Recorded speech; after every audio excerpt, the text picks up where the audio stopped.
warahmatullahi wabarakatuh. Perkenalkan, nama saya Balkis Mardatila Iskandar dengan NIM 2302-10131 dari Universitas Islam Negeri Raden Fatah Palembang, Fakultas Syariah dan Hukum, Program Studi Hukum Keluarga Islam. Di sini saya akan menyelesaikan tugas mata kuliah Usul Fikih dengan dosen pengampu Bapak Syaiful Aziz MHI. Di sini saya akan memberikan sedikit pengetahuan saya tentang hukum syariah, taklifi dan wada'i. Hukum syara, taklif, dan wada'i. Pengertian hukum syara. Secara etimologi, kata hukum atau al-hukm berarti mencegah atau memutuskan. Menurut terminologi usul fikih, hukum atau al-hukm berarti khitab atau kalam Allah yang mengatur amal perbuatan orang mukallaf, baik berupa ikhtiar, perintah, larangan, anjuran untuk melakukan, atau anjuran untuk meninggalkan. Takhir, kebolehan bagi orang mukallaf untuk memilih antara melakukan dan tidak melakukan. Atau wada'i, ketentuan yang menetapkan sesuatu sebagai syarat, sebab, atau mani' penghalang. Selanjutnya adalah pembahasan tentang pengertian hukum taklifi. Taklifi artinya memberatkan atau membebankan. Hukum taklifi yang dimaksud di sini adalah tuntunan Allah pada manusia yang baligh dan berakal untuk berbuat atau untuk tidak berbuat atau memilih salah satu di antara keduanya. Hukum taklifi ialah hukum yang menghendaki dilakukannya suatu perbuatan oleh mukallaf atau melarang mengerjakannya atau disuruh memilih antara melakukan atau meninggalkannya. Baiklah, selanjutnya adalah pembahasan tentang contoh-contoh hukum taklifi. Untuk lebih jelasnya, di sini saya memaparkan beberapa poin contoh hukum taklifi.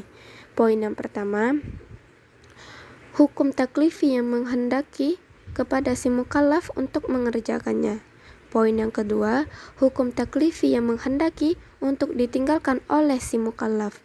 Poin yang ketiga, hukum taklifi yang boleh bagi si mukallaf untuk memilih antara mengerjakan atau meninggalkan. Di antara poin-poin tersebut, di sini saya akan memberikan beberapa contohnya. Contoh poin pertama, hukum taklifi yang menuntut kepada mukallaf untuk mengerjakannya, seperti berpuasa di bulan Ramadan.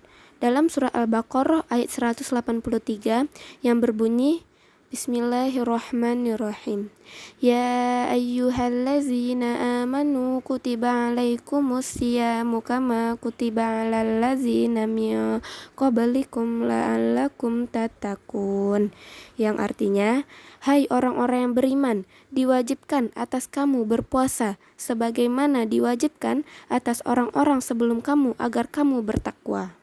Selanjutnya, contoh poin kedua, hukum taklif yang menghendaki untuk ditinggalkan oleh mukallaf. Contohnya, seperti larangan memakan bangkai, darah, dan daging babi.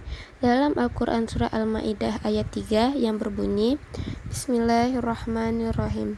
Hurrimat alaikumul maitata waddamu walahmul khinzir. Yang artinya, diharamkan bagimu memakan bangkai, darah, dan daging babi. Selanjutnya, poin yang ketiga, contoh hukum taklif yang boleh bagi si mukallaf untuk memilih antara mengerjakan atau meninggalkan, seperti bertebaran atau tidak bertebaran setelah melakukan sholat Jumat. Dalam Al-Quran Surah Al-Jumu'ah ayat 9 yang berbunyi, Bismillahirrahmanirrahim.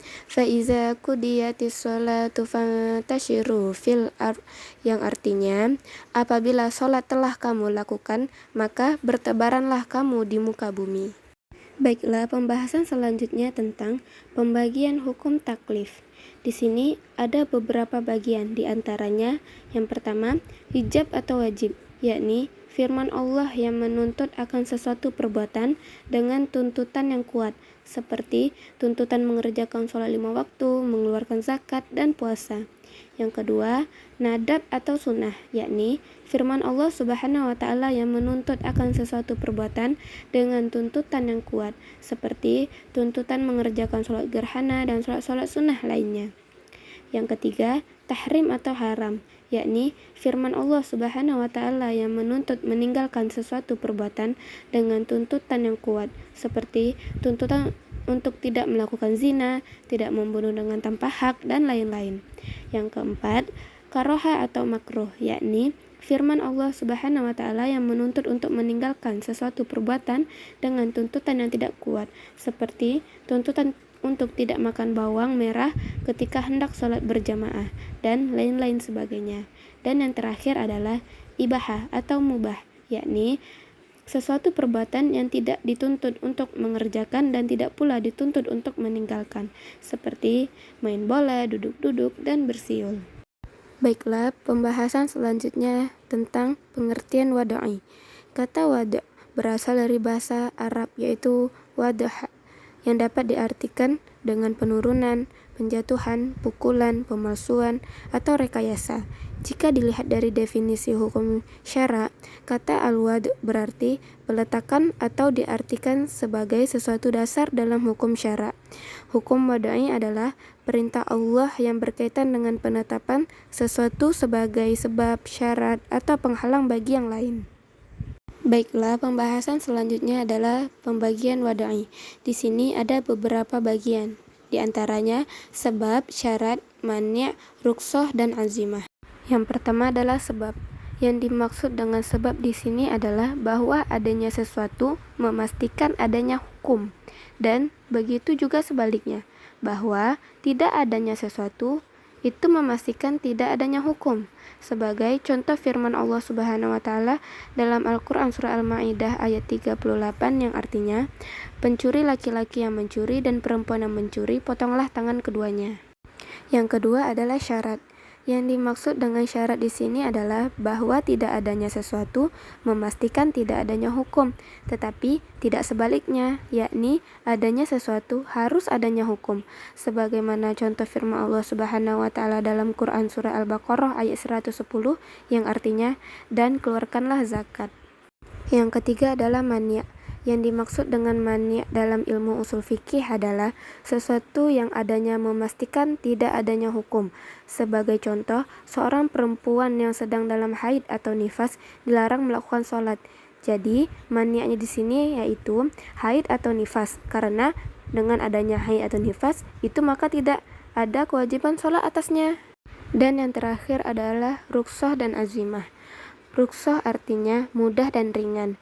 Rukhsah yang dimaksud di sini adalah perbuatan sesuatu dari yang berat pada ringan atau yang lebih mudah, karena adanya satu sebab terhadap hukum asal. Yang kedua adalah azimah, artinya teguh, kuat, dan berat. Azimah yang dimaksudkan di sini adalah apa-apa yang disyariatkan pada mulanya dan tidak bergantung pada sesuatu uzur atau halangan. Dan pembahasan yang terakhir adalah perbedaan mendasar antara hukum taklif dan wada'i. Di sini ada dua. Yang pertama adalah hukum taklif adalah hukum yang mengandung perintah, larangan, atau memberi pilihan terhadap seorang mukallaf. Sedangkan hukum wada'i berupa penjelasan hubungan suatu peristiwa dengan hukum taklifi. Misalnya, hukum taklifi menjelaskan bahwa sholat wajib dilaksanakan umat Islam, dan hukum wada'i menjelaskan bahwa waktu matahari tergelincir di tengah hari menjadi sebab tanda bagi wajibnya seseorang menunaikan sholat zuhur.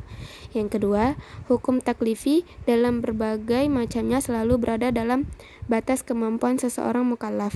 Namun hukum wada'i sebagiannya ada yang di luar kemampuan manusia dan bukan merupakan aktivitas manusia.